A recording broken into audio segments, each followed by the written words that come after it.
네 간은 내가 잘 쓸게. 우리 이제 이혼하자. 수술 자국이 채 아물기도 전이었습니다. 서진은 병실 침대에 누워 남편의 말을 듣고 있었어요. 자신의 간을 떼어 남편에게 준 지 불과 사흘째였습니다. 배는 아직도 욱신거렸고 움직일 때마다 찢기는 듯한 통증이 퍼졌어요. 하지만 그 어떤 통증도 지금 남편의 입에서 나온 말만큼 아프지 않았습니다. 이혼이라니. 서진은 남편의 옷자락을 붙잡았습니다. 당신, 내 간까지 가져가 놓고 어떻게 나한테 이럴 수 있어요? 눈물이 뺨을 타고 흘러내렸어요. 하지만 남편은 차갑게 손을 뿌리치고 병실을 나갔습니다. 문이 닫히는 소리가 무겁게 울렸어요. 서진은 그 자리에서 무너져 내렸습니다. 혼자 남겨진 병실에서 수술로 찢긴 배를 움켜쥐며 그녀는 결심했습니다.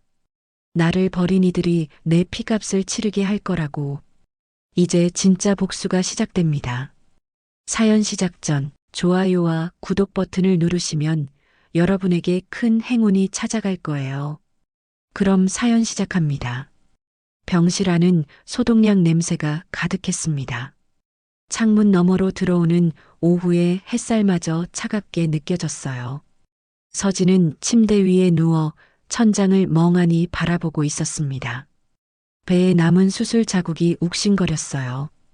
거즈 아래로 스며드는 통증은 날카로웠지만 그보다 더 아픈 건 마음이었습니다. 수술한 지 사흘째였어요. 간 이식 수술이었습니다. 서진이 자신의 간 일부를 남편에게 준 거였죠. 의사는 수술 전에 여러 번 물었습니다. 정말 괜찮냐고, 본인도 위험할 수 있다고요.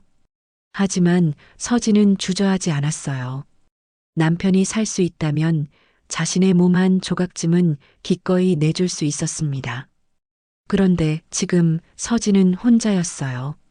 남편은 수술 후 한 번도 병실에 오지 않았습니다. 간호사에게 물어봤더니 남편은 이미 퇴원했다고 했어요. 회복이 빠르다는 말과 함께요. 서진은 그 말을 듣고도 믿고 싶었습니다. 바쁜 거라고, 곧 올 거라고요. 병실 문이 열렸습니다. 서진은 반사적으로 고개를 돌렸어요. 남편 도연이 들어서고 있었습니다.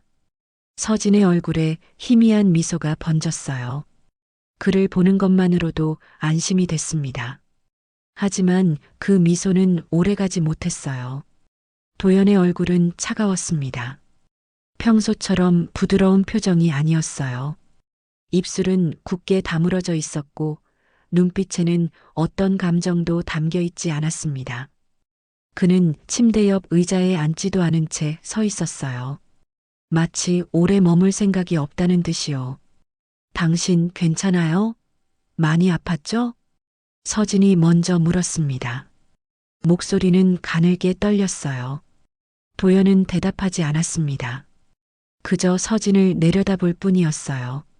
그 시선이 너무 낯설어서 서진은 가슴이 철렁 내려앉았습니다. 이혼하자. 도연의 입에서 나온 말은 짧고 명확했습니다. 서진은 귀를 의심했어요. 방금 뭐라고 했나 싶어서 눈만 깜빡였습니다. 도연은 다시 한번 또박또박 말했어요. 나 이제 새 출발할 거야. 미안하지만 넌 여기까지야. 서진의 머릿속이 하얘졌습니다. 이해할 수 없었어요. 자신의 간을 받은 사람이, 자신의 남편이 지금 무슨 말을 하는 건지요. 서진은 침대 난간을 붙잡고 일어나려 했습니다. 배에서 날카로운 통증이 퍼졌지만 신경 쓸 겨를이 없었어요. 여보, 무슨 소리예요? 농담이죠? 서진의 목소리는 떨렸습니다. 눈물이 차올랐어요. 도연은 고개를 저었습니다. 농담이 아니라는 듯이요. 그의 표정에는 미안함도 망설임도 없었습니다. 그저 정리된 결정만이 담겨 있었어요. 농담 아니야. 나 진지해. 서류는 내일 보낼게. 당신 지금 제정신이에요? 제 간을 받았잖아요. 제가 당신 살렸잖아요. 서진은 소리쳤습니다. 목소리가 갈라졌어요. 간호사가 복도에서 힐끗 쳐다볼 정도로 컸습니다. 하지만 도연은 눈썹 하나 까딱하지 않았어요. 오히려 짜증이 난다는 듯 한숨을 내쉬었습니다. 그래, 내감 받았어. 그래서 고맙게 생각해. 하지만 그거랑 이혼은 별개야. 난 이미 결정했어. 서진은 침대에서 내려오려 했습니다. 다리에 힘이 없었어요. 몸이 휘청거렸지만 간신히 균형을 잡았습니다. 수액줄이 팔에 꽂혀 있었고 링거 스탠드가 덜컹거렸어요. 서진은 도연의 팔을 붙잡았습니다. 당신은 내강까지 가져가 놓고 이게 끝이에요? 이게 말이 돼요? 눈물이 뺨을 타고 흘러내렸습니다. 서진의 손은 떨렸어요. 도연의 팔을 놓치지 않으려고 힘껏 붙잡았지만 도연은 차갑게 손을 뿌리쳤습니다. 서진은 비틀거렸어요. 링거 스탠드가 바닥에 넘어질 뻔했습니다. 놓아. 보기 안 좋으니까. 도연의 목소리는 낮고 냉정했습니다. 마치 남의 일처럼 들렸어요. 서진은 그의 얼굴을 올려다봤습니다. 그 얼굴에서 한때 사랑이라 믿었던 감정의 흔적을 찾으려 했어요. 하지만 아무것도 없었습니다. 그저 차가운 무관심만이 남아 있었어요. 제발 여보, 다시 생각해줘요. 우리 다시 시작할 수 있잖아요. 서진은 울먹이며 말했습니다.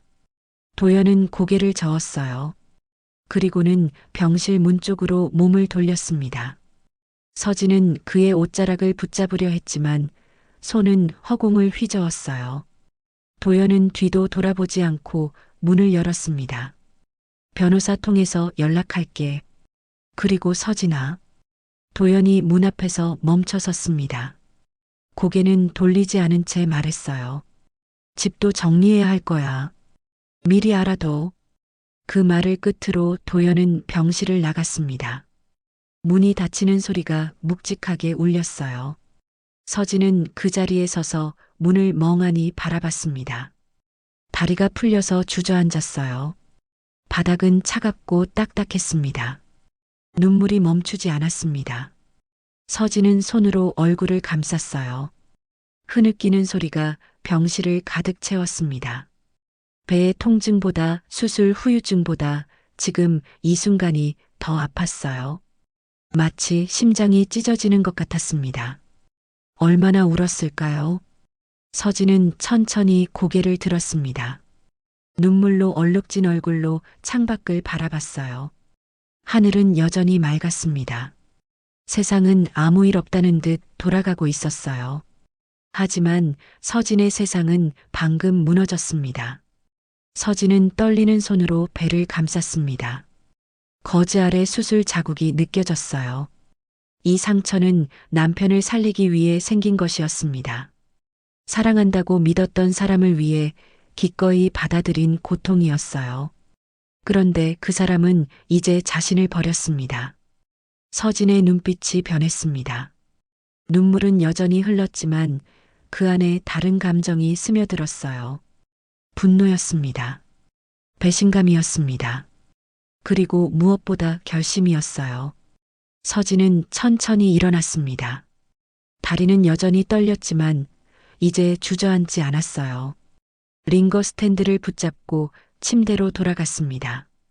침대에 앉아 창밖을 바라봤어요. 석양이 지고 있었습니다. 나를 버린 이들이 내 피값을 치르게 할 거야. 서진은 나지막이 중얼거렸습니다. 목소리는 낮았지만 단단했어요. 눈물은 이제 흐르지 않았습니다. 대신 눈빛은 차갑게 가라앉았어요. 서진은 결심했습니다. 이대로 무너지지 않겠다고요. 자신을 이용하고 버린 사람들에게 대가를 치르게 하겠다고요. 병실은 어두워졌습니다. 하지만 서진의 마음속에는 새로운 불씨가 타오르고 있었어요. 복수의 불씨였습니다. 그날은 몇 달 전으로 거슬러 올라갑니다. 가을이 시작될 무렵이었어요. 서진은 남편과 함께 대학병원 진료실에 앉아 있었습니다. 의사는 두꺼운 서류 뭉치를 책상 위에 놓고 심각한 표정을 지었어요. 강경화 말기입니다. 빠른 시일 내에 이식 수술을 받지 않으면 위험합니다. 의사의 목소리는 낮고 무거웠습니다.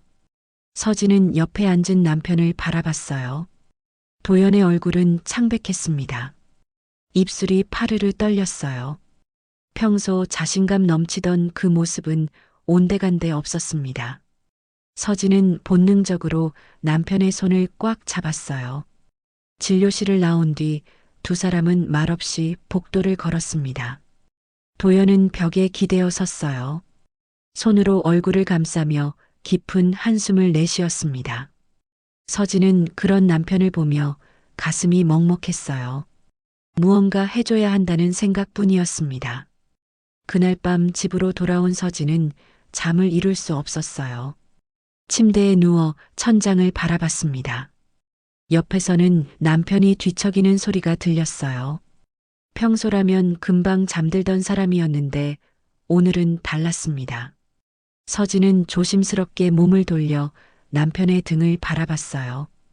그 등이 유난히 작아 보였습니다. 결혼한 지 5년이었습니다. 그동안 서진은 늘 미안했어요.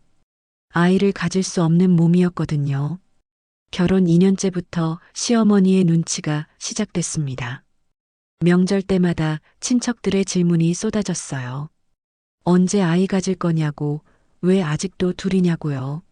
서진은 그럴 때마다 고개를 숙였습니다. 병원에서 불임 진단을 받은 날, 서진은 남편 앞에서 무릎을 꿇고 울었어요. 미안해요. 제가 부족해서 당신한테 이런 짐을 지우네요. 남편은 그때 서진을 일으켜 세우며 말했습니다. 괜찮아. 우리 둘이서도 충분히 행복할 수 있어. 그 말이 진심이라고 믿고 싶었어요. 하지만 시어머니의 차가운 시선은 계속됐습니다. 명절 상차림을 도울 때마다 한숨 섞인 목소리가 들렸어요. 친구들이 손주 이야기를 할 때면 시어머니는 자리를 피했습니다. 그럴 때마다 서진은 더 작아졌어요. 그래서였을까요? 서진은 항상 불안했습니다. 자신이 이 집에서 쓸모없는 사람이라는 생각이 들었어요. 아이도 낳지 못하는 며느리, 남편에게 아무것도 해줄 수 없는 아내. 그런 생각이 머릿속을 떠나지 않았습니다. 이 사람에게마저 버려지면 난 아무것도 아니야. 서진은 밤마다 이런 생각을 했어요. 남편이 언젠가 자신을 떠날지도 모른다는 두려움이 컸습니다. 그래서 더 잘하려고 애썼어요. 아침마다 남편이 좋아하는 음식을 만들었습니다. 회사에서 힘든 일이 있으면 밤늦게까지 이야기를 들어줬어요. 남편의 옷을 정성스럽게 다렸고 집안은 늘 깨끗하게 유지했습니다. 하지만 그것만으로는 부족한 것 같았어요. 서진은 늘 무언가 더 해야 한다는 압박감을 느꼈습니다. 그러던 중에 남편이 아프다는 소식을 들었어요. 처음에는 피곤해서 그런가 보다 했습니다. 하지만 상태는 점점 나빠졌어요. 피부가 노랗게 변했고 밤마다 열이 났습니다. 병원에서 강경화 말기 진단을 받은 날 서진의 머릿속은 복잡했습니다. 두려움과 걱정이 뒤섞였어요. 하지만 그 속에서 이상한 생각이 하나 스쳤습니다. 이제 자신이 필요한 사람이 될 수 있다는 생각이었어요. 남편을 살릴 수 있는 유일한 사람이 될 수 있다는 거였죠.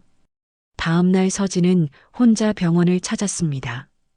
담당 의사를 만나 조심스럽게 물었어요. 제가 간을 기증할 수 있을까요? 의사는 놀란 표정을 지었습니다. 잠시 침묵하다가 진지하게 말했어요. 배우자 간 기증은 가능합니다. 하지만 쉬운 결정이 아닙니다. 기증자도 수술 위험이 있고 회복 기간도 오래 걸립니다. 그래도 남편을 살릴 수 있다면 괜찮아요. 서진은 단호하게 말했습니다. 의사는 서진의 눈을 바라봤어요. 그 눈빛에서 확고한 결심을 읽었는지 천천히 고개를 끄덕였습니다. 검사부터 시작하겠습니다. 기증이 가능한지 확인해야 해요. 며칠간의 검사 끝에 결과가 나왔습니다. 서진의 간은 건강했고 기증이 가능했어요. 의사는 다시 한번 신중하게 생각해 보라고 말했습니다. 가족들과도 상의하라고 했어요. 하지만 서진의 마음은 이미 정해져 있었습니다. 그날 저녁 서진은 남편에게 말했어요. 여보, 제가 간을 드릴게요. 남편은 깜짝 놀란 표정을 지었습니다. 손에 들고 있던 물컵이 바닥에 떨어질 뻔했어요. 무슨 소리야? 그건 안 돼. 왜 안 돼요? 당신 살릴 수 있는데. 너까지 위험해질 수 있잖아. 난 그럴 순 없어. 남편은 고개를 저었습니다. 하지만 그 눈빛에서 서진은 간절함을 읽었어요. 살고 싶다는 바람, 하지만 아내를 위험에 빠뜨리고 싶지 않다는 갈등이 보였습니다. 서진은 남편의 손을 꽉 잡았어요. 괜찮아요. 전 당신이 건강하게 살아있는 게 더 중요해요. 수술 날짜가 잡혔습니다. 일주일 뒤였어요. 그 일주일 동안 서진은 바쁘게 움직였습니다. 집안일을 미리 정리했고 남편이 퇴원 후 먹을 반찬을 만들어 냉동실에 넣어뒀어요. 회복하는 동안 필요할 물건들도 준비했습니다. 수술 전날 밤이었습니다. 서진은 침대에 누워 있었어요. 내일이면 수술실에 들어갑니다. 두렵지 않다면 거짓말이었어요. 배를 가르고 간을 떼어낸다는 게 무섭지 않을 리 없었습니다. 하지만 서진은 그 두려움을 꾹 눌렀어요. 남편이 침대 옆에 무릎을 꿇고 앉았습니다. 그의 눈에는 눈물이 고여 있었어요. 서진아, 정말 미안해. 내 간만 있으면 난 살 수 있어. 하지만 너한테 이런 고통을 주는 게 맞는 건지 모르겠어. 남편의 목소리는 떨렸습니다. 서진은 남편의 뺨을 쓰다듬었어요. 당신이 살아있다면 내 고통쯤은 견딜 수 있어요. 걱정하지 마세요. 남편은 서진의 손을 꽉 잡았습니다. 두 사람은 말없이 서로를 바라봤어요. 서진은 그 순간을 기억하고 싶었습니다. 자신이 누군가에게 꼭 필요한 사람이라는 걸 느낀 순간이었거든요.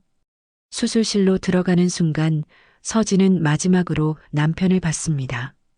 남편은 복도에서 손을 흔들고 있었어요. 서진도 힘껏 손을 흔들었습니다.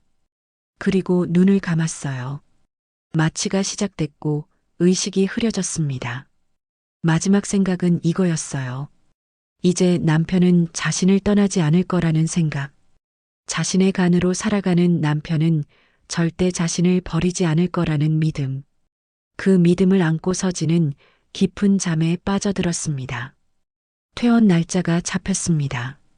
수술 후 한 달이 지났어요. 서진은 간신히 걸을 수 있을 정도로 회복했습니다. 배의 상처는 아직 아물지 않았지만 의사는 집에서 쉬어도 된다고 했어요. 서진은 병원 침대에서 일어나 짐을 챙겼습니다. 손에 든 가방이 유난히 무겁게 느껴졌어요. 남편은 오지 않았습니다. 이혼하자던 그날 이후로 한 번도 나타나지 않았어요. 전화도 받지 않았고 문자도 읽지 않았습니다. 서진은 혼자 택시를 타고 집으로 향했어요. 차창 밖으로 익숙한 풍경이 지나갔습니다. 평소라면 반가웠을 동네 풍경이 오늘은 낯설게 느껴졌어요. 택시가 아파트 앞에 멈춰 섰습니다. 서진은 천천히 내렸어요. 엘리베이터를 타고 10층으로 올라갔습니다. 복도를 걷는 동안 심장이 빠르게 뛰었어요. 집 앞에 섰을 때 서진은 잠시 숨을 고르고 현관 비밀번호를 눌렀습니다. 삑삑삑. 오류음이 울렸습니다. 서진은 다시 눌렀어요. 여전히 열리지 않았습니다. 비밀번호를 잘못 누른 건가 싶어서 더 천천히 눌렀어요. 하지만 결과는 같았습니다. 현관문은 꿈쩍도 하지 않았어요. 이상하네. 서진은 중얼거렸습니다. 5년 동안 사용하던 비밀번호였어요. 틀릴 리 없었습니다. 혹시 고장이 난 건가 싶어서 초인종을 눌렀어요. 안에서 발소리가 들렸습니다. 문이 열렸어요. 낯선 여자가 서 있었습니다. 서진은 멍하니 그 여자를 바라봤어요. 20대 중반쯤으로 보이는 젊은 여자였습니다. 긴 머리를 한쪽으로 넘긴 모습이 세련됐어요. 하얀 티셔츠에 청바지를 입고 있었고 맨발이었습니다. 마치 이 집의 주인인 것처럼 편안한 모습이었어요. 누구세요? 여자가 물었습니다. 목소리는 또랑또랑했어요. 서진은 입을 벌렸다 다물었습니다. 말이 나오지 않았어요. 여자는 서진을 위아래로 훑어봤습니다. 그 시선이 차갑게 느껴졌어요. 여기 제 집인데요. 서진은 겨우 말했습니다. 목소리가 떨렸어요. 여자는 피식 웃었습니다. 비웃는 듯한 미소였어요. 아, 여긴 이제 제 집이에요. 네. 무슨 말씀이세요? 서진은 한 걸음 앞으로 나섰습니다. 여자는 문틈을 더 좁혔어요. 서진이 안으로 들어오지 못하게 막는 모습이었습니다. 등기도 다 제 명의로 바뀌었어요. 여기 더 이상 당신 집 아니에요. 여자의 말은 단호했습니다. 서진은 귀를 의심했어요. 무슨 말인지 이해할 수 없었습니다. 등기가 바뀌었다고요? 자신의 이름으로 된 집이 남의 명의가 됐다고요? 말도 안 돼요. 이 집은 제 명의예요. 제가 여기서 5년 동안 살았어요. 5년 전 일은 저도 몰라요. 지금은 제 집이니까 가주세요. 여자는 문을 닫으려 했습니다. 서진은 황급히 손으로 문을 막았어요. 배에서 통증이 느껴졌지만 신경 쓸 겨를이 없었습니다. 잠깐만요. 도대체 무슨 일이에요? 남편은 어디 있어요? 남편이요? 아, 도연 씨 말하는 거예요? 지금 회사 갔는데요. 여자는 남편의 이름을 스스럼 없이 불렀습니다. 서진은 온몸이 얼어붙는 기분이었어요. 이 여자가 남편을 알고 있습니다. 아니, 그냥 아는 정도가 아니었어요. 이 집에 함께 살고 있는 것 같았습니다. 당신 누구예요? 서진의 목소리는 떨렸습니다. 여자는 여유로운 표정으로 대답했어요. 윤가희예요. 곧 강도연의 아내가 될 사람이죠. 서진은 뒤로 비틀거렸습니다. 다리에 힘이 풀렸어요. 복도 벽에 등을 기댔습니다. 머릿속이 하얘졌어요. 강도연의 아내가 될 사람이라고요? 자신은 아직 이혼도 하지 않았는데요. 이건 말도 안 돼요. 경찰 부를 거예요. 서진은 떨리는 손으로 휴대폰을 꺼냈습니다. 가인은 전혀 당황하지 않았어요. 오히려 팔짱을 낀 채 여유롭게 서 있었습니다. 그러세요. 전 아무 상관 없으니까요. 서진은 일일이에 전화를 걸었습니다. 경찰이 도착하기까지 30분이 걸렸어요. 그동안 서진은 복도에 주저앉아 있었습니다. 가인은 문을 닫고 안으로 들어갔어요.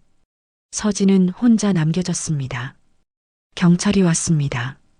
중년의 남자 경찰관 2명이었어요. 서진은 일어나서 사정을 설명했습니다. 자신의 집인데 들어갈 수 없다고, 낯선 여자가 자기 집이라고 주장한다고요. 경찰관은 고개를 끄덕이며 초인종을 눌렀습니다. 가희가 다시 문을 열었어요. 경찰관에게도 똑같이 말했습니다. 이 집은 자신의 명의라고요.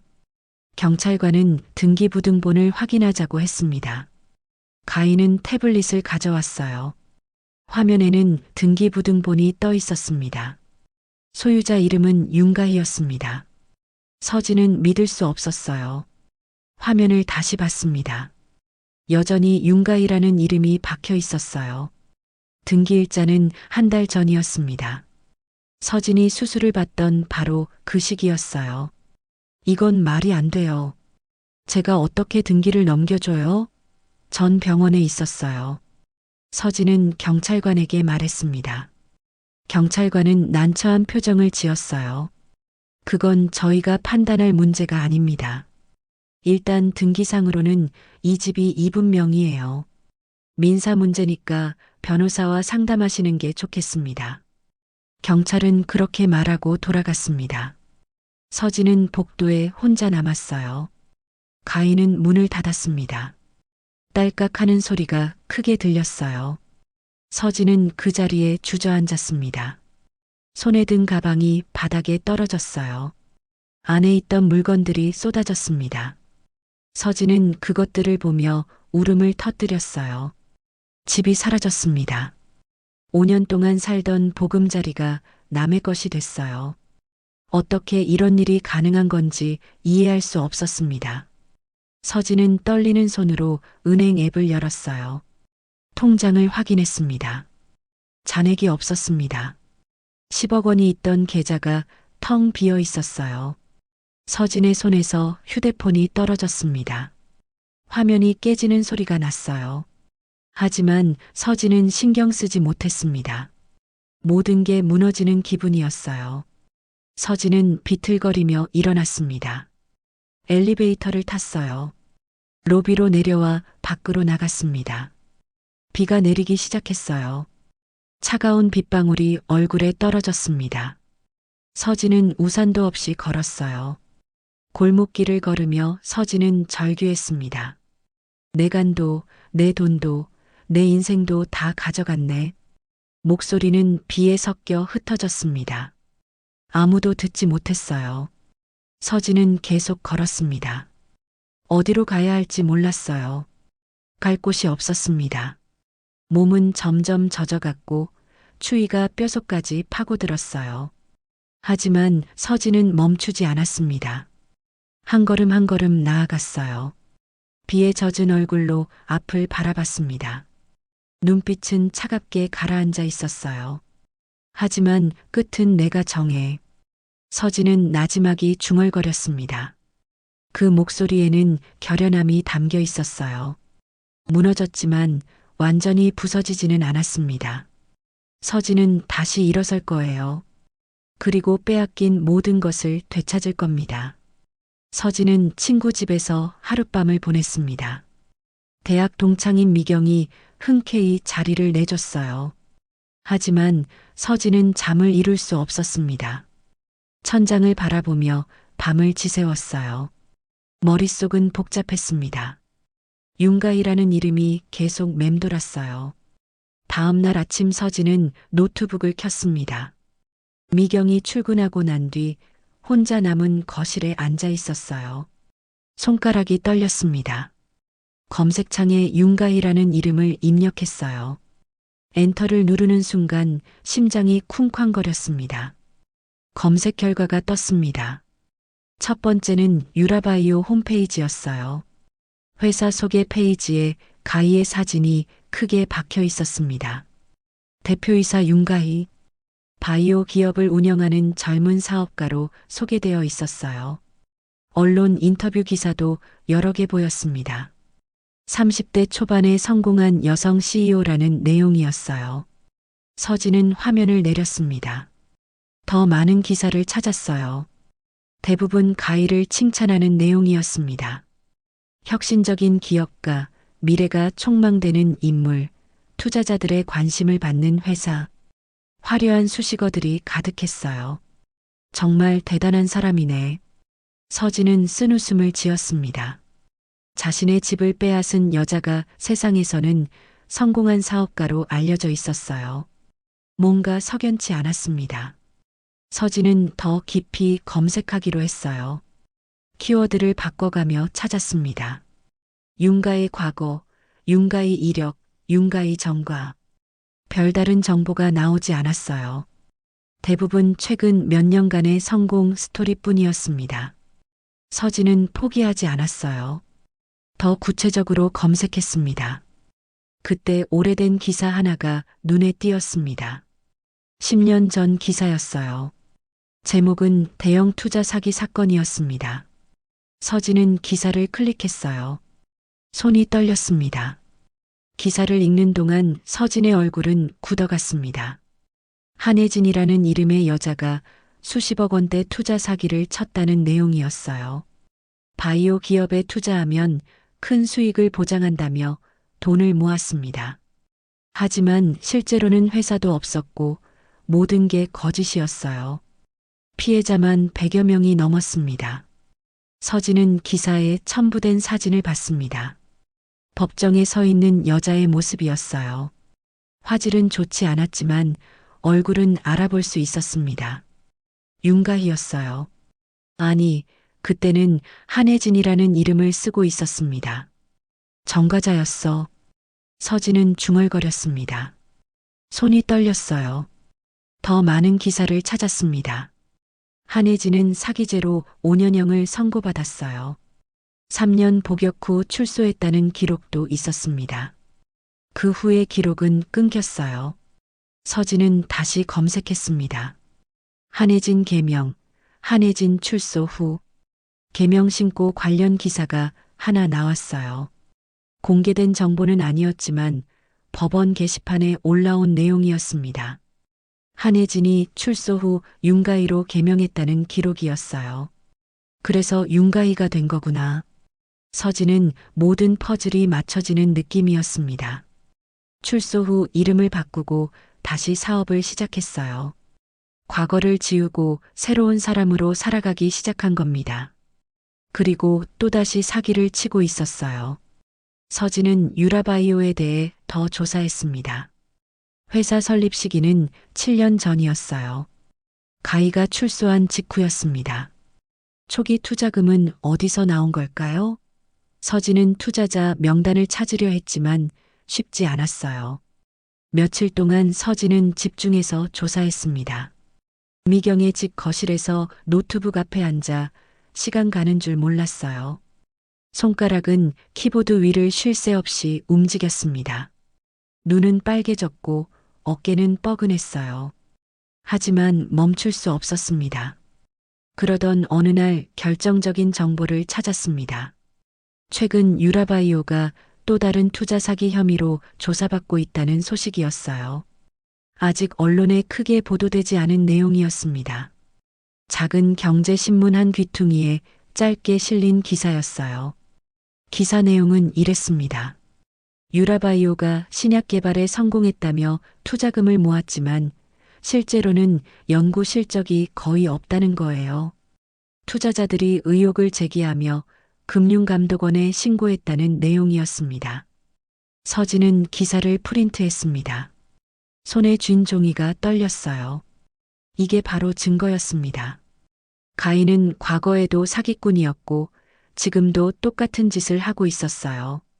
그 둘은 서로 같은 부류였던 거야. 서진은 나지막이 말했습니다. 남편과 가희, 두 사람은 처음부터 한패였을지도 몰라요.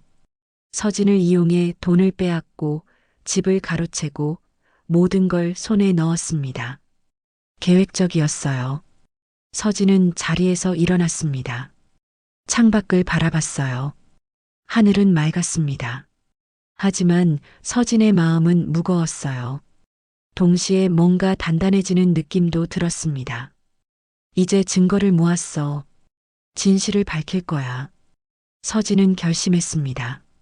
가희의 과거를 세상에 알릴 거예요. 정과자가 다시 사기를 치고 있다는 사실을 폭로할 겁니다. 그리고 남편이 그녀와 짜고 자신을 속였다는 것도 밝혀낼 거예요. 서진은 노트북을 닫았습니다.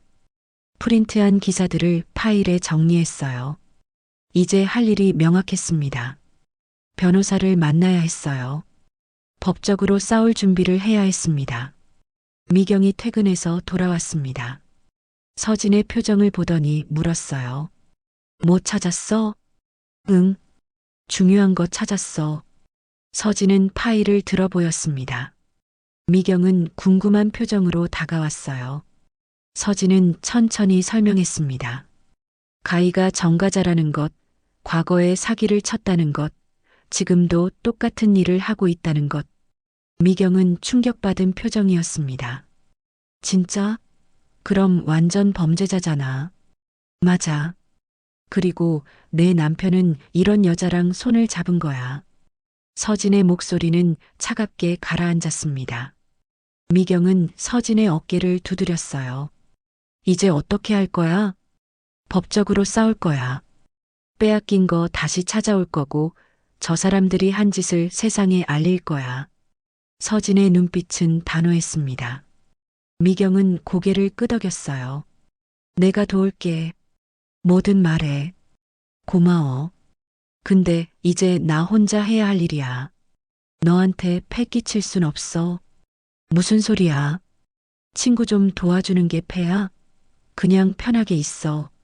미경의 말에 서진은 처음으로 작게 웃었습니다.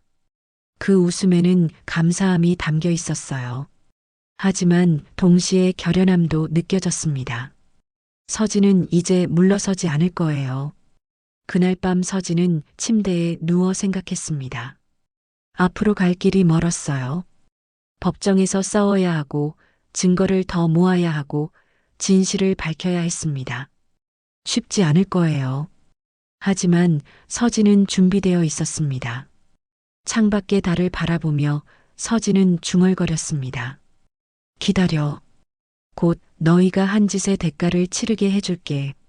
그 목소리는 조용했지만 단단했어요. 서진의 복수가 시작되고 있었습니다. 서진은 인터넷 검색으로 변호사 사무실 목록을 만들었습니다. 가까운 곳부터 전화를 걸기 시작했어요. 손에 든 휴대폰이 땀으로 젖었습니다.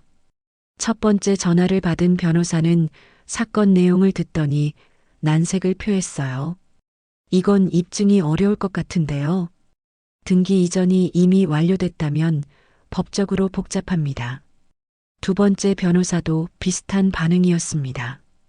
부부간 재산 분쟁은 증거가 명확해야 해요. 수술 동안 일어난 일이라 증명이 쉽지 않을 겁니다. 세 번째, 네 번째 전화도 마찬가지였어요. 모두 같은 이유로 사건을 거절했습니다. 너무 복잡하다고, 승소 가능성이 낮다고 다른 변호사를 알아보라고 했어요. 서진은 점점 지쳐갔습니다. 일주일 동안 15곳의 변호사 사무실에 전화했어요. 모두 거절당했습니다. 서진은 좌절감에 빠졌어요. 혹시 정말 방법이 없는 건가 하는 생각이 들었습니다. 하지만 포기할 수 없었어요. 마지막 남은 번호에 전화를 걸었습니다.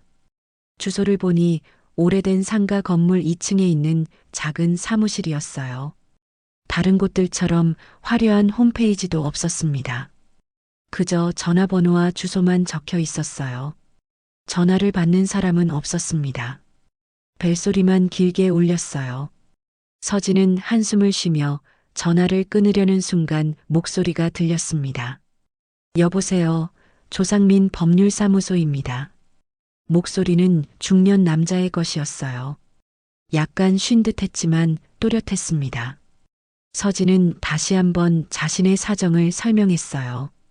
간 기증수술, 이혼 통보, 집과 돈을 빼앗긴 일까지 모두 말했습니다.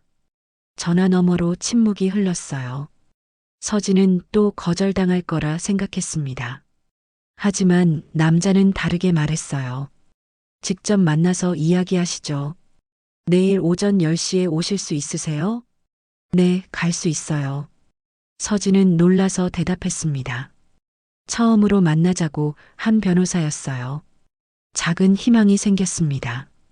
다음 날 서진은 약속 시간보다 30분 일찍 도착했습니다.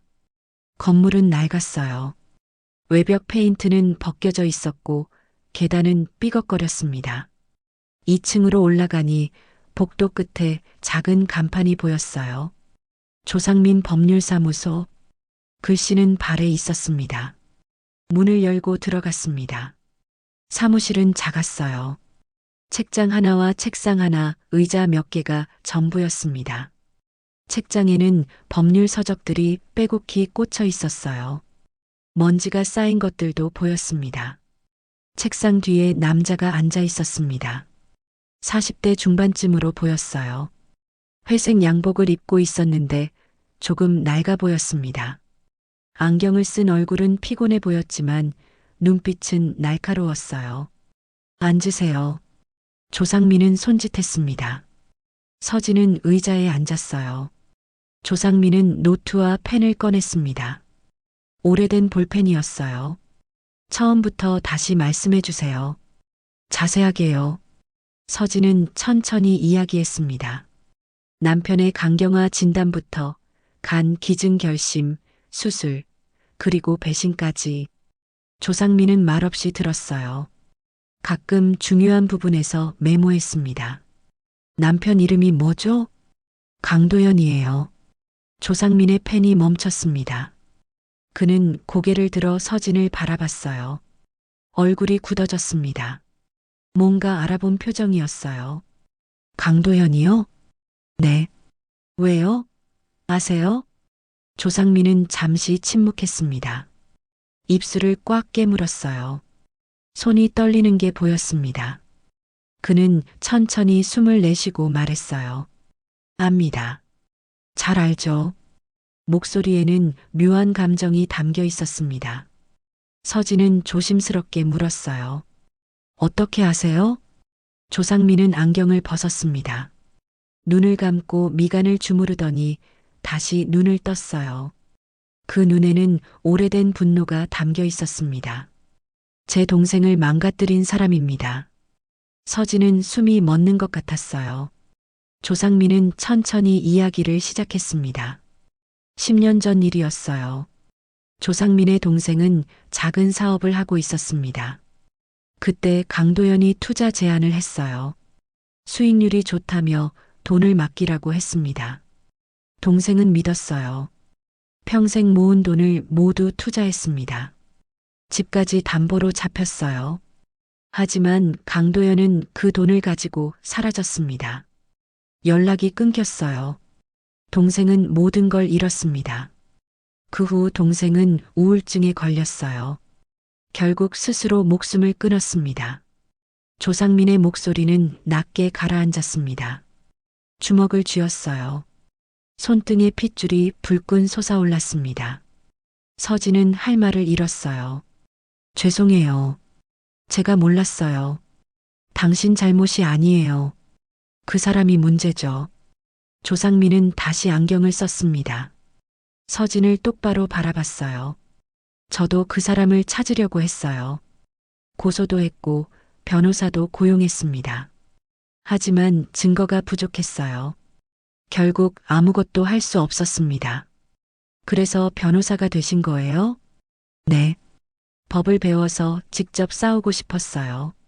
하지만 그 사람은 이미 사라진 뒤였습니다. 흔적도 없이 증발했어요. 조상민은 책상 서랍을 열었습니다. 오래된 파일을 꺼냈어요. 강도연에 관한 자료였습니다. 투자 사기 관련 서류들, 은행 거래 내역, 피해자 진술서, 모두 10년 전 자료였어요. 그동안 이걸 버리지 못했어요. 언젠가 그 사람을 찾을 수 있을 거라 믿었습니다. 조상민은 파일을 책상 위에 내려놓았습니다. 서진을 다시 봤어요. 이건 법보다 더한 싸움이 될 겁니다. 쉽지 않아요. 그 사람은 교묘해요. 증거를 남기지 않는데 능숙합니다. 그래도 할 거예요. 제가 가진 건 이제 아무것도 없어요. 잃을 것도 없습니다. 서진의 목소리는 단호했습니다. 조상민은 고개를 끄덕였어요. 좋습니다. 같이 하시죠. 제가 도와드릴게요. 고맙습니다. 정말 고마워요. 서진의 눈에 눈물이 고였습니다.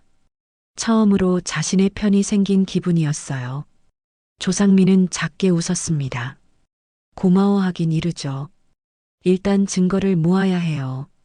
병원 기록, 은행 거래 내역, 등기 서류, 모든 걸 확보해야 합니다. 어떻게 해야 하죠?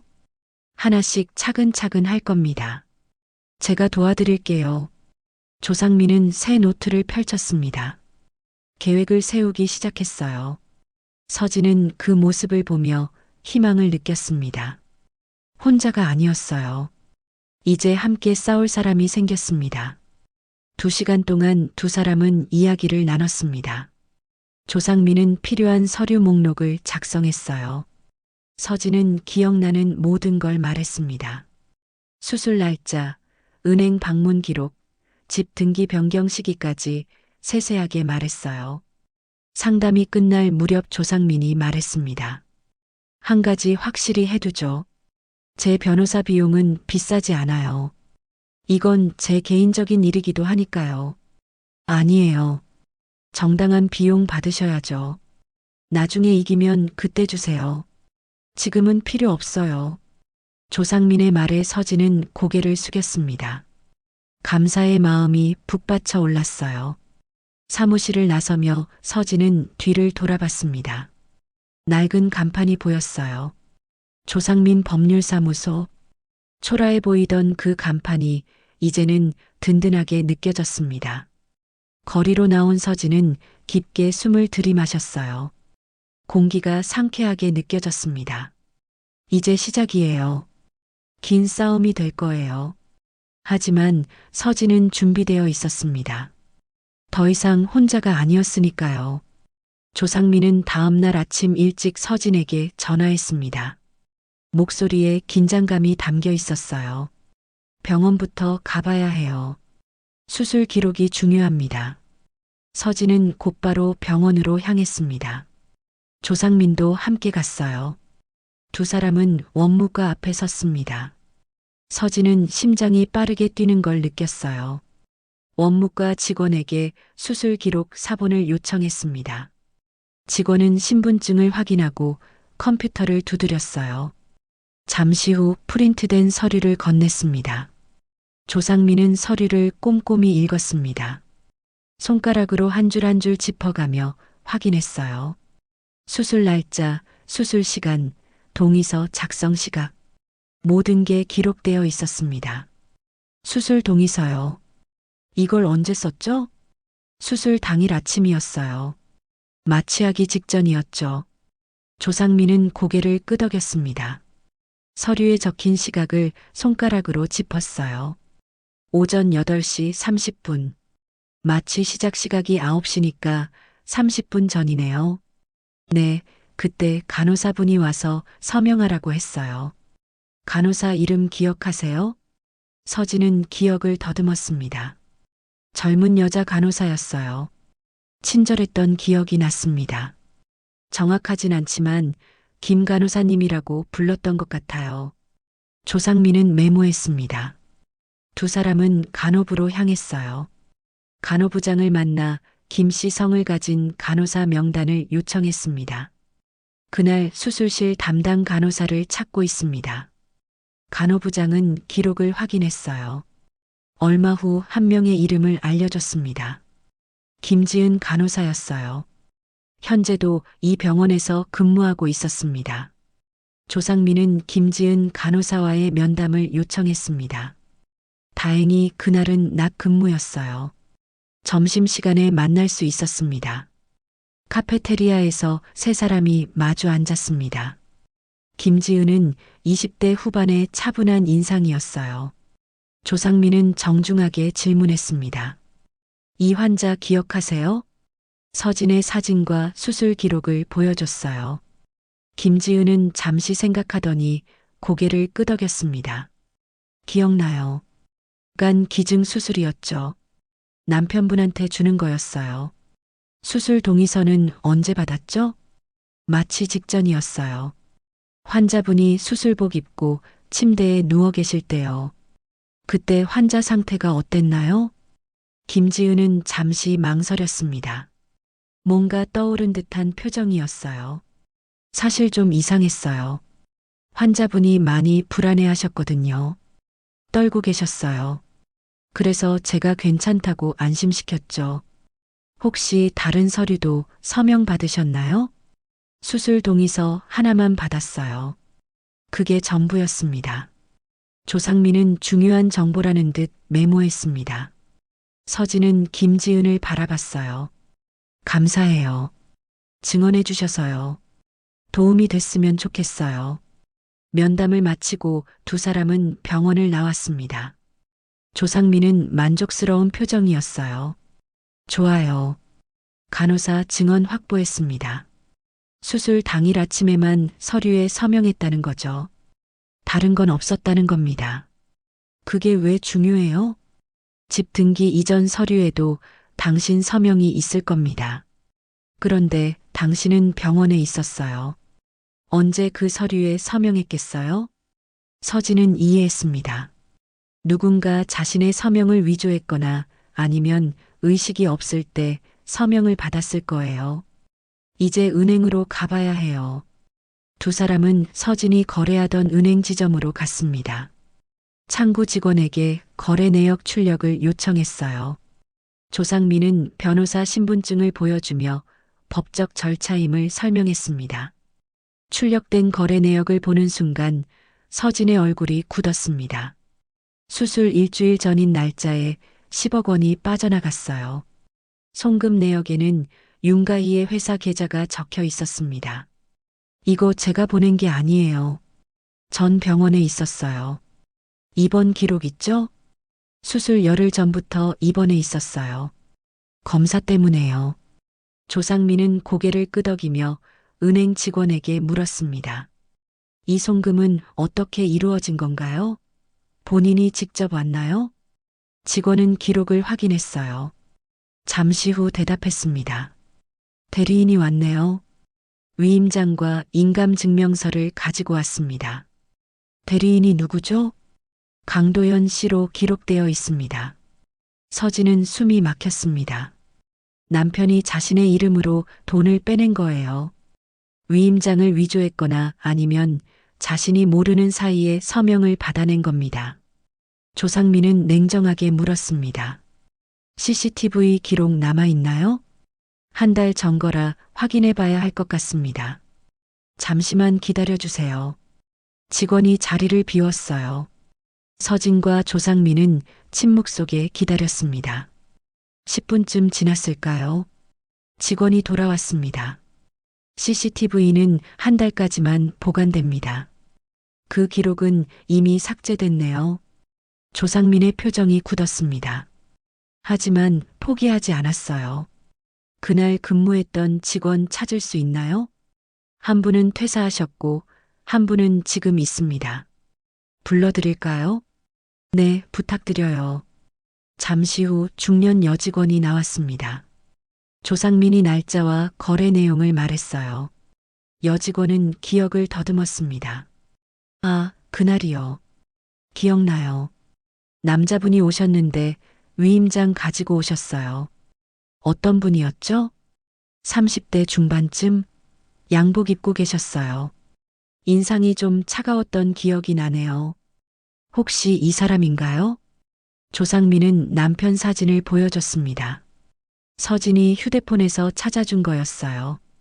여직원은 사진을 보더니 고개를 끄덕였어요. 맞아요. 이분이 오셨어요. 확실해요? 네. 위임장 확인하면서 신분증도 봤거든요. 얼굴 기억나요. 조상민은 만족스러운 표정으로 메모했습니다. 직원 증언까지 확보한 거예요. 은행을 나온 두 사람은 근처 카페에 앉았습니다. 조상민은 노트에 정리를 시작했어요. 정리해 봅시다. 수술 일주일 전 남편이 위임장을 가지고 와서 10억 원을 송금했어요.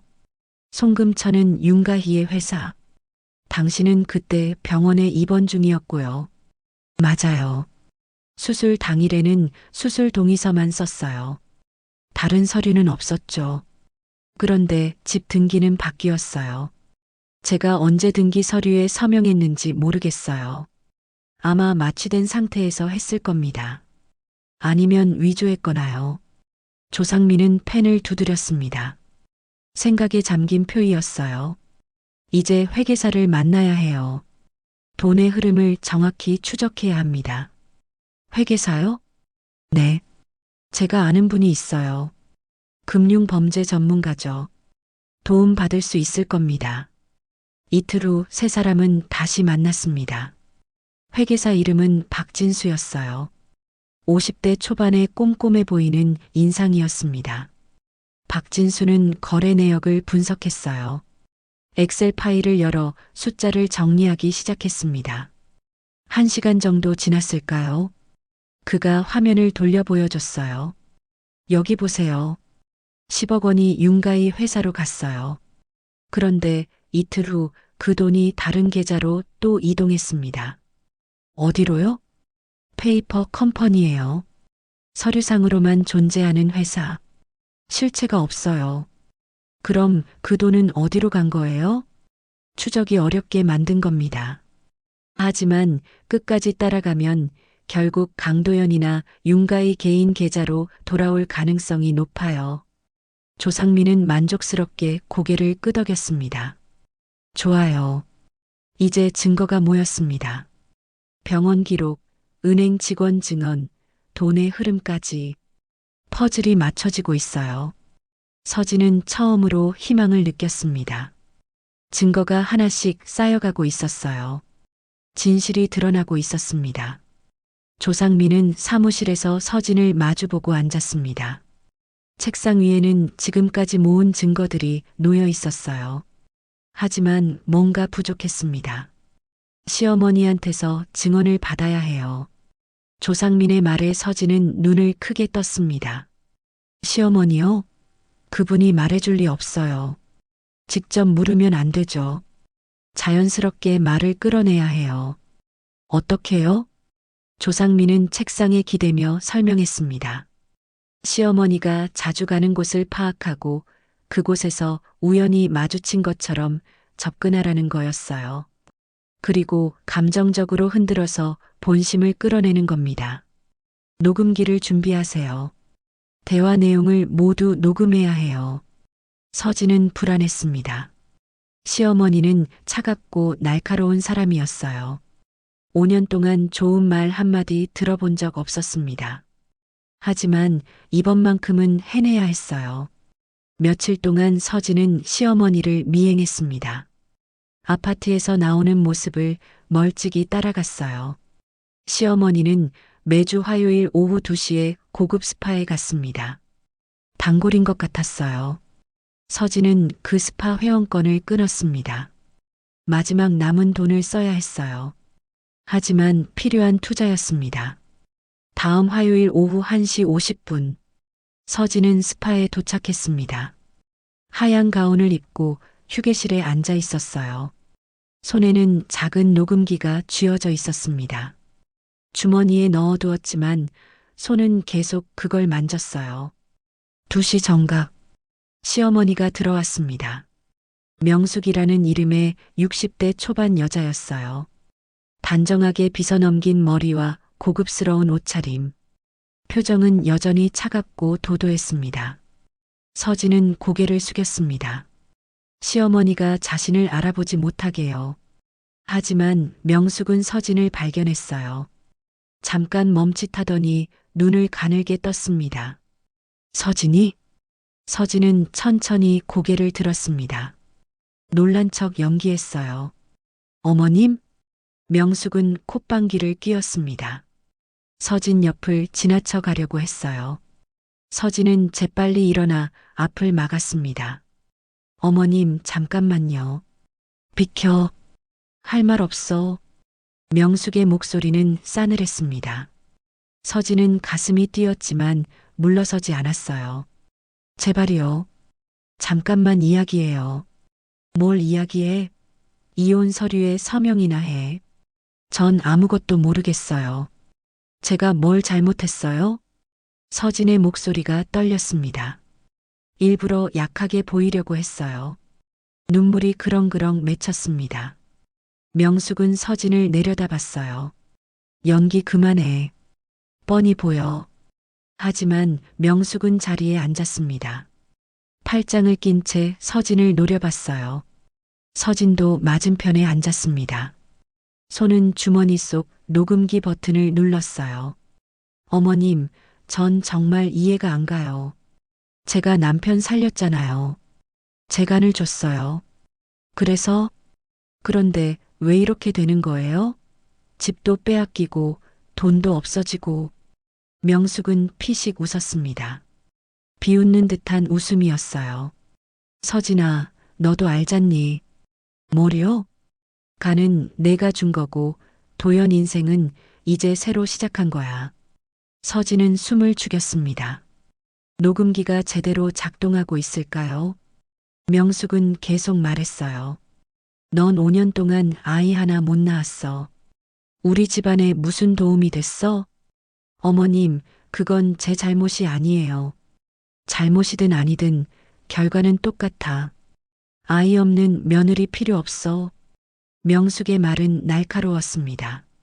서진은 눈물을 흘렸어요. 이번엔 진짜 눈물이었습니다. 억울함과 분노가 북받쳐 올랐어요. 그래도 제가 남편 살렸잖아요. 제 간이 없었으면 죽었을 거예요. 그래, 그건 고맙지. 하지만 이젠 끝이야. 도연은 가희랑 새 인생 살 거야. 윤가희요? 그 여자가 누군지 아세요? 정과자예요. 사기꾼이에요. 명숙의 표정이 굳었습니다. 잠깐 당황한 기색이 보였어요. 하지만 금방 회복했습니다. 그게 사실이든 아니든 상관없어. 가희는 돈이 많아. 사업도 잘 되고 있고 너보다 훨씬 나아. 돈이요? 그 돈이 다 제 돈이에요. 제 통장에서 10억 원이 사라졌어요. 그건 도연이 투자한 거야. 부부 재산이니까 당연한 거 아니야? 전 동의한 적 없어요. 제가 병원에 있을 때 몰래 빼간 거예요. 명숙은 어깨를 으쓱했습니다. 그래도 법적으론 문제 없어? 남편이 처리한 거니까. 법적으로 문제 없다고요? 제 동의 없이 한 거잖아요. 넌 참 순진하구나. 세상은 원래 그런 거야. 명숙은 일어섰습니다. 대화를 끝낼 생각인 것 같았어요. 서진은 마지막으로 물었습니다. 어머님은 처음부터 알고 계셨어요? 명숙은 멈칫했습니다. 서진을 돌아봤어요. 뭘? 남편이랑 윤가희가 저한테 이럴 거라는 걸요. 어머님도 같이 계획한 거예요? 명숙은 잠시 침묵했습니다. 그러더니 차갑게 웃었어요. 난 그냥 모른 척 했을 뿐이야. 도연이 행복하면 그걸로 충분해. 제가 죽어도요? 넌 안 죽었잖아. 멀쩡히 살아있고. 명숙은 돌아서서 갔습니다. 서진은 그 뒷모습을 멍하니 바라봤어요. 주먹을 꽉 쥐었습니다. 손톱이 손바닥에 박혔지만 신경 쓰지 못했어요. 탈의실로 돌아온 서진은 녹음기를 꺼냈습니다. 떨리는 손으로 재생 버튼을 눌렀어요. 명숙의 목소리가 선명하게 들렸습니다. 간은 내가 준 거고 도연 인생은 이제 새로 시작한 거야. 난 그냥 모른 척 했을 뿐이야. 도연이 행복하면 그걸로 충분해. 모든 게 녹음되어 있었습니다. 서진은 녹음기를 꽉 쥐었어요. 증거를 확보한 겁니다. 스파를 나와 조상민에게 전화했습니다. 목소리는 떨렸지만 단단했어요. 녹음 성공했어요. 잘했어요. 바로 오세요. 서진은 택시를 탔습니다. 법률사무소로 향했어요. 차창 밖 풍경이 빠르게 지나갔습니다. 서진은 녹음기를 내려다봤어요. 이 작은 기계 안에 진실이 담겨 있었습니다. 시어머니의 냉정함, 남편의 배신, 그리고 자신이 당한 모든 부당함. 이제 이걸 세상에 보여줄 수 있어요. 사무소에 도착한 서진은 조상민에게 녹음 파일을 들려줬습니다. 조상민은 집중해서 들었어요. 얼굴에 미소가 번졌습니다. 완벽해요. 이거면 충분합니다. 정말요? 네. 시어머니가 직접 말했잖아요. 간은 당신이 줬고 남편은 새 인생 시작한다고. 그리고 자신은 모른 척 했다고요. 이게 법적으로 증거가 돼요? 물론이죠. 당사자의 자백이에요. 게다가 불법을 알면서도 방조했다는 걸 인정한 겁니다. 조상민은 녹음 파일을 컴퓨터에 저장했습니다. 백업도 여러 개 만들었어요. 이제 모든 준비가 끝났어요. 고소장 접수할 수 있습니다. 서진은 안도의 한숨을 내쉬었습니다. 긴 싸움이었어요. 하지만 이제 끝이 보이기 시작했습니다. 감사해요. 정말 감사해요. 아직 끝난 게 아니에요. 이제 시작입니다. 조상민은 서진을 바라봤어요. 눈빛은 진지했습니다. 법정에서 싸워야 해요. 쉽지 않을 겁니다. 준비되셨죠? 서진은 고개를 끄덕였습니다. 두려움은 있었지만 결심은 흔들리지 않았어요. 준비됐어요. 끝까지 갈 거예요. 두 사람은 마주보며 악수했습니다. 이제 진짜 전쟁이 시작될 거예요. 조상민은 두꺼운 서류 뭉치를 들고 검찰청에 들어갔습니다. 서진도 함께였어요. 두 사람은 긴장한 표정으로 접수 창구 앞에 섰습니다. 조상민이 고소장을 내밀었어요. 사기, 횡령, 위조 관련 고소장입니다. 담당 검사는 서류를 받아 훑어봤습니다.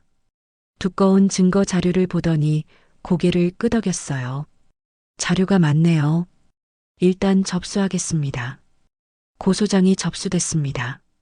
서진은 가슴이 두근거렸어요. 드디어 공식적인 싸움이 시작된 거예요. 조상민은 서진의 어깨를 가볍게 두드렸습니다. 이제 기다려야 해요. 검찰에서 조사할 겁니다. 이틀 후 서진은 뉴스를 보다가 놀랐습니다. 화면에 유라바이오 관련 기사가 나오고 있었어요. 투자 사기 혐의로 금융감독원이 조사에 착수했다는 내용이었습니다. 서진은 얼른 휴대폰으로 포털 사이트에 접속했습니다.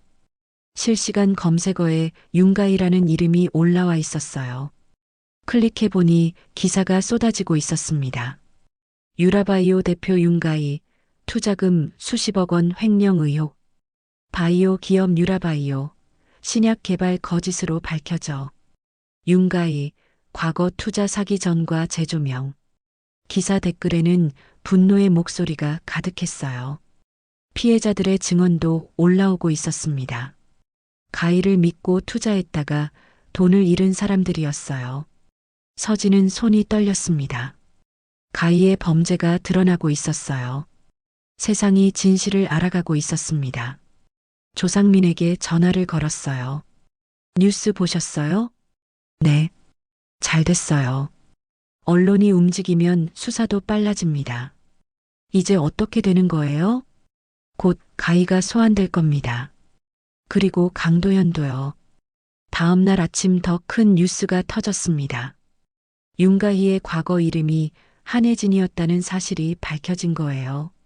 10년 전 대형 투자 사기로 복역했던 정과자였다는 게 알려졌습니다. 정과자가 이름 바꿔 또 사기. 윤가희는 한혜진, 사기 재범 논란.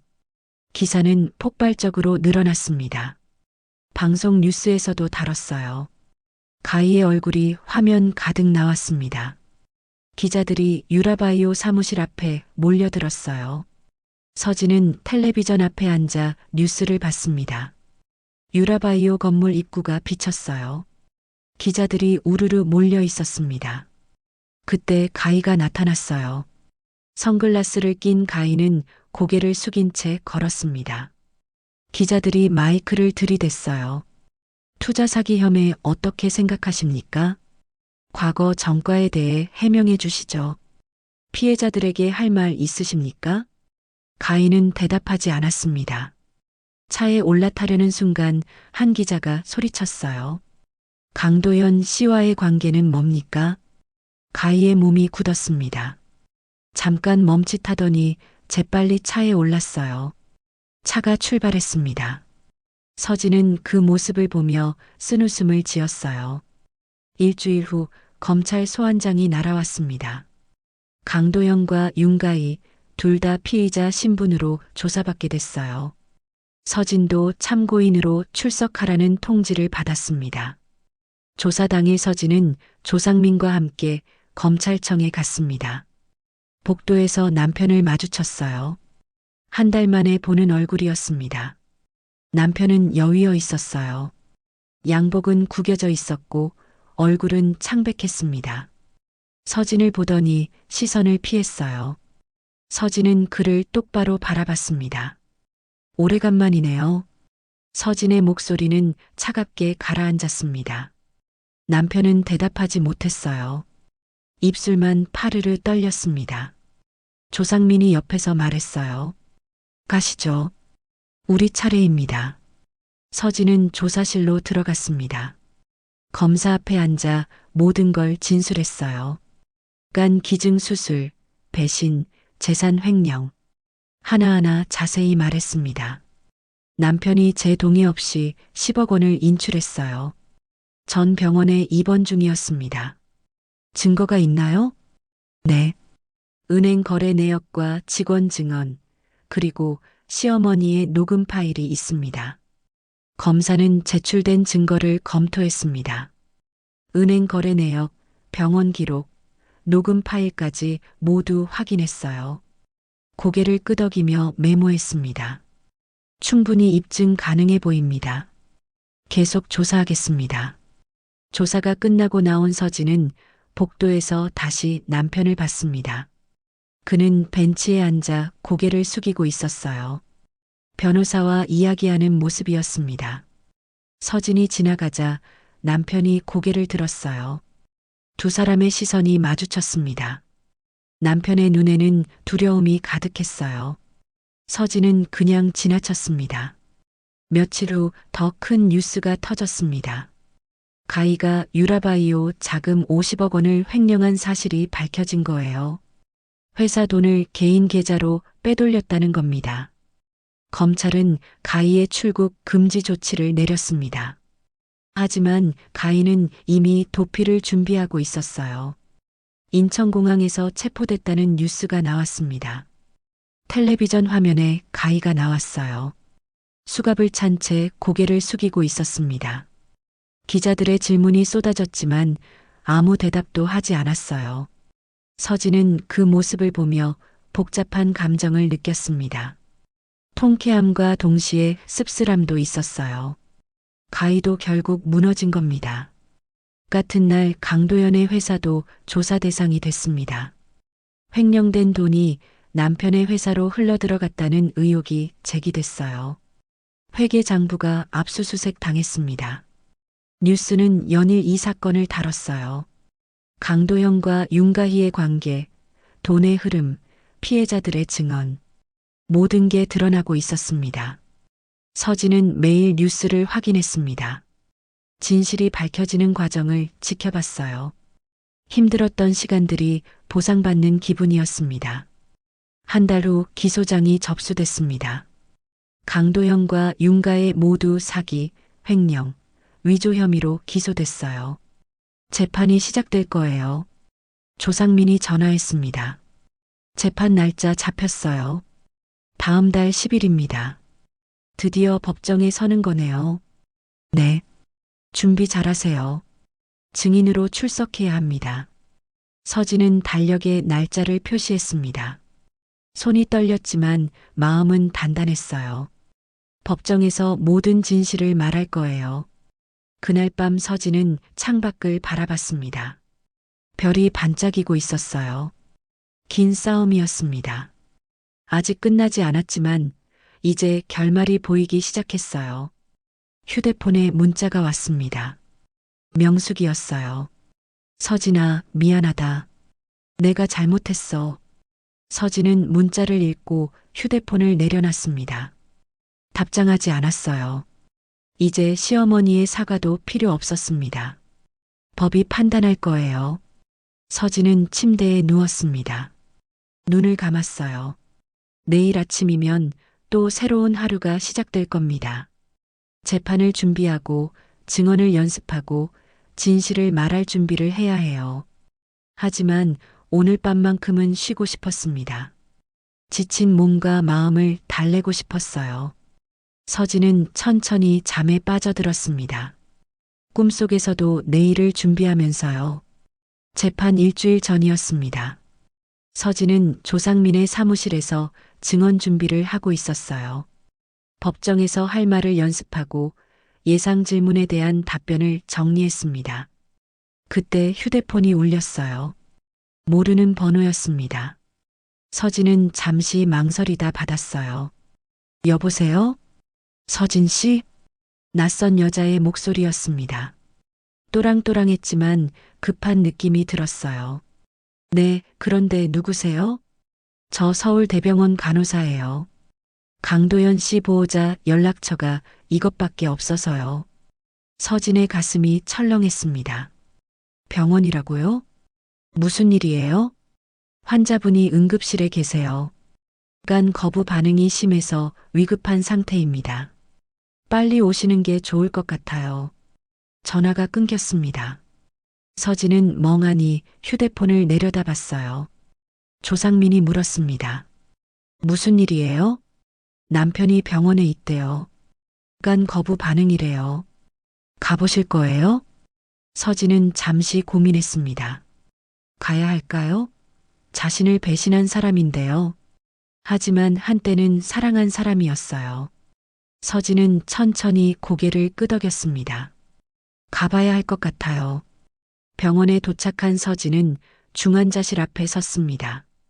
유리창 너머로 남편이 보였어요. 침대에 누워 있었습니다. 여러 개의 선이 몸에 연결되어 있었어요.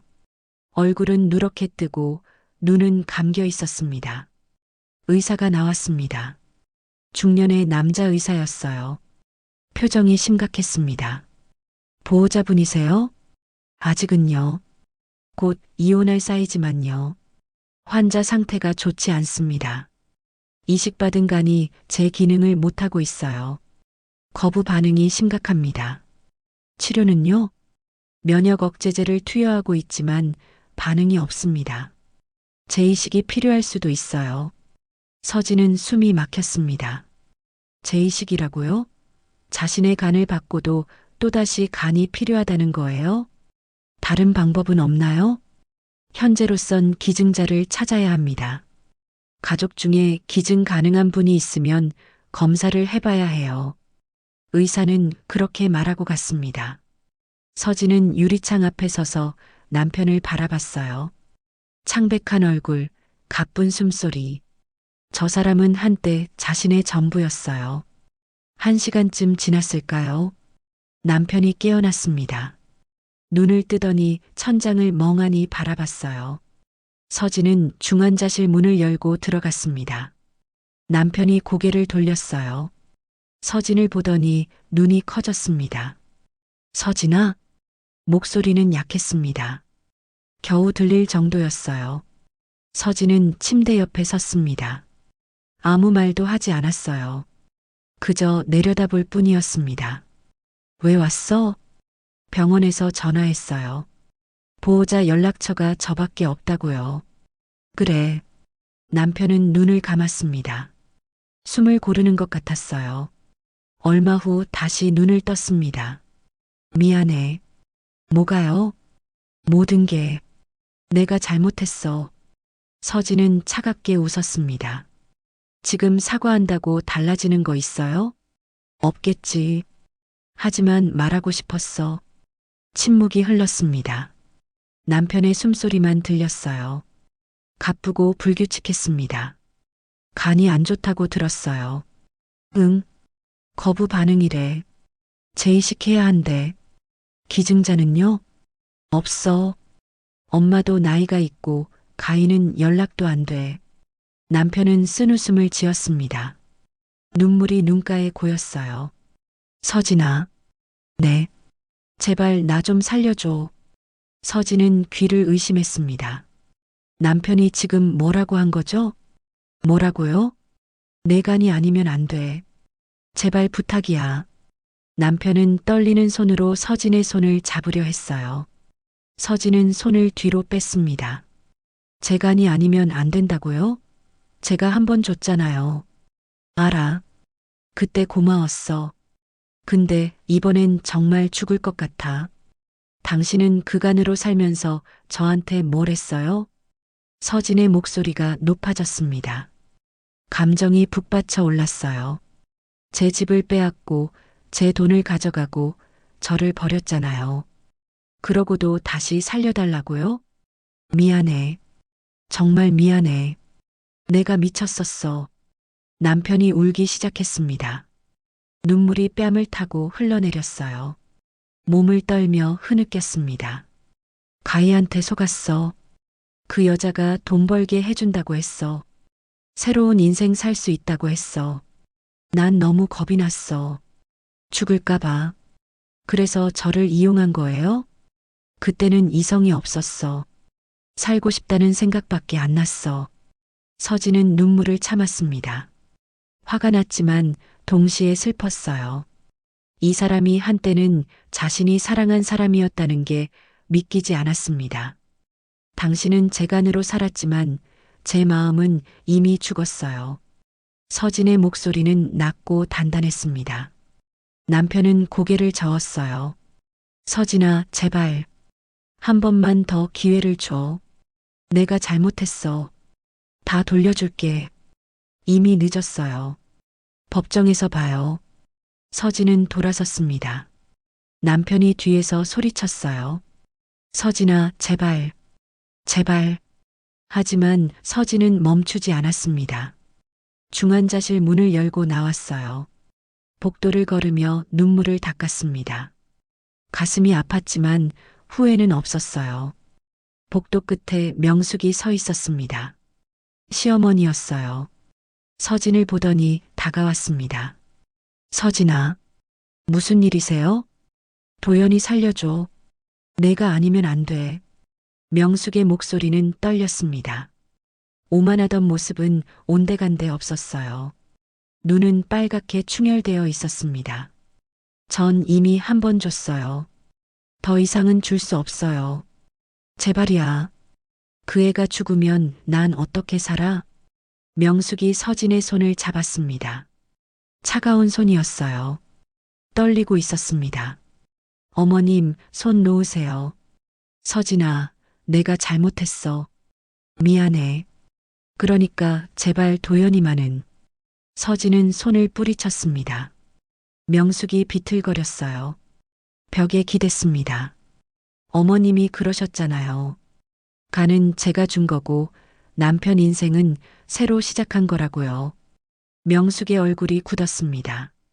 그때 제가 다 녹음했어요. 법정에 증거로 제출됐어요. 서진아, 이제 끝이에요. 더 이상 저한테 아무것도 바라지 마세요. 서진은 명숙을 지나쳐 걸었습니다. 뒤에서 흐느끼는 소리가 들렸어요. 하지만 돌아보지 않았습니다. 엘리베이터를 타고 1층으로 내려왔습니다. 병원 로비를 지나 밖으로 나왔어요. 차가운 바람이 얼굴을 스쳤습니다. 서진은 깊게 숨을 들이마셨어요. 눈물이 흘렀습니다. 참았던 감정이 터져 나왔어요. 서진은 한참을 그렇게 서 있었습니다. 울고 또 울었어요. 하지만 눈물이 마르자 마음은 가벼워졌습니다. 더 이상 흔들리지 않았어요. 결정은 내려졌습니다. 이제 앞으로 나아갈 시간이었어요. 서진은 걷기 시작했습니다. 병원에서 멀어졌어요. 뒤돌아보지 않았습니다. 그곳엔 더 이상 자신이 있을 곳이 없었어요. 앞만 보고 걸었습니다. 새로운 삶을 향해서요. 재판은 석 달 동안 계속됐습니다. 증인들이 차례로 출석했어요. 은행 직원, 병원 간호사, 회계사 모두 서진에게 유리한 증언을 했습니다. 녹음 파일이 재생될 때 법정은 숨죽였어요. 명숙의 목소리가 울려 퍼졌습니다. 간은 내가 준 거고 도연 인생은 이제 새로 시작한 거야. 판사는 심각한 표정으로 서류를 검토했습니다. 강도영과 윤가희의 변호사들은 반박했지만 증거는 명확했어요. 마지막 변론 날이었습니다. 조상민이 일어나 말했어요. 재판장님, 피고인들은 계획적으로 피해자를 이용했습니다. 생명을 살린 은인을 배신하고 재산을 강탈했습니다. 법의 엄정한 심판을 부탁드립니다. 일주일 후 선고 공판이 열렸습니다. 서진은 조상민과 함께 법정에 앉아 있었어요. 손을 꽉 쥐었습니다. 떨렸지만 단단했어요. 판사가 입을 열었습니다. 피고인 강도연 사기 및 횡령 혐의로 징역 5년을 선고한다. 피고인 윤가희 사기, 횡령 및 위조 혐의로 징역 7년을 선고한다. 법정이 웅성거렸습니다. 서진은 눈을 감았어요. 긴 싸움이 끝났습니다. 이겼어요. 강도연은 고개를 떨구고 있었습니다. 가인은 얼굴을 손으로 가렸어요. 두 사람 모두 무너진 모습이었습니다. 법정을 나서며 서진은 깊게 숨을 들이마셨습니다. 맑은 공기가 폐로 들어왔어요. 조상민이 옆에서 웃으며 말했습니다. 축하해요. 잘 싸웠어요. 선생님 덕분이에요. 정말 고맙습니다. 이제 새 출발이에요. 재산도 돌려받을 수 있을 겁니다. 실제로 며칠 후 법원 명령으로 집과 예금이 환수됐습니다. 서진의 이름으로 다시 등기가 이전됐어요. 통장에도 돈이 돌아왔습니다. 모든 게 제자리를 찾아갔어요. 하지만 서진은 그 집으로 돌아가지 않았습니다. 작은 오피스텔을 새로 얻었어요. 깨끗하고 햇살 잘 드는 곳이었습니다.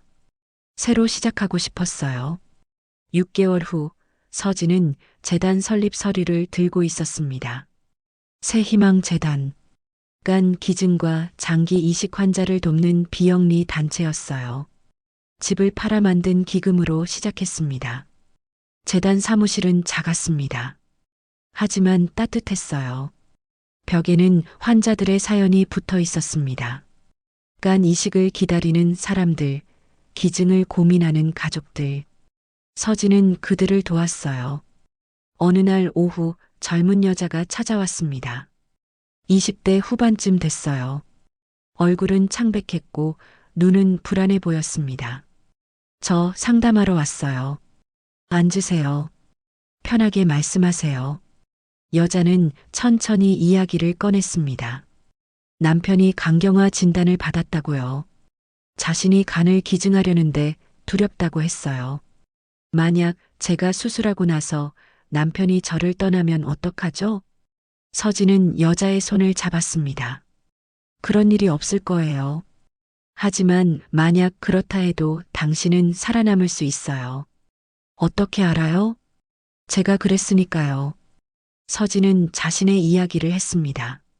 간을 기증했던 일, 배신당한 일, 그리고 다시 일어선 일. 여자는 눈물을 흘리며 들었어요.